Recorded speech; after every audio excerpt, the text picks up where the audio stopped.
Irena Gjoka, gjyqtarja që firmos izolimin e kryetarit Partisë Demokratike për rreth një vit në shtëpi, ishte shkaku për cilin Sali Berisha u paraqit sot paradite në SPAK.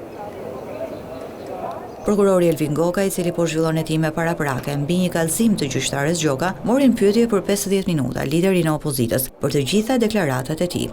Në përfundim të seancës në SPAK para mediave, Sali Berisha përsëriti të njëjtat akuza ndaj gjyqtares Irena Gjoka.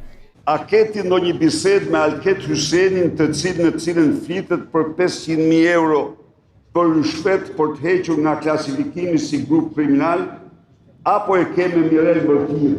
Tani këte Irena me 5 mbiemra e ka marrë si fyrje.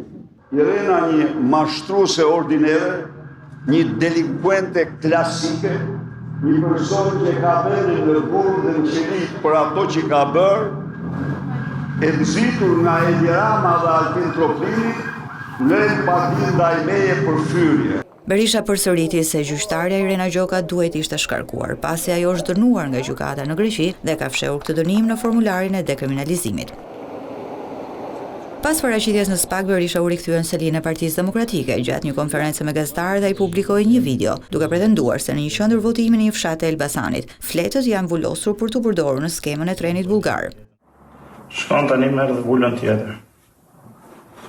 Ja është, vula tjetër.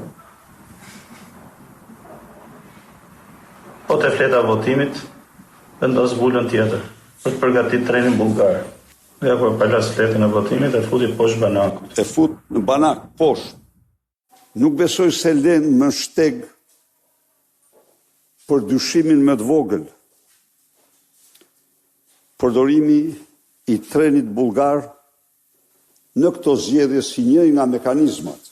Partia Demokratike pretendon se në zgjedhjet e 11 majit është përdorur skema e trenit bullgar, një skemë që parashikon se një forcë politike, pasi nxjerrja e qendrës së votimit një flet të rregullt e plotson. E këtë flet plotësuar i jep zgjedhësve duke u kërkuar të nxjerrin jashtë fletën e tyre të votimit të paplotësuar.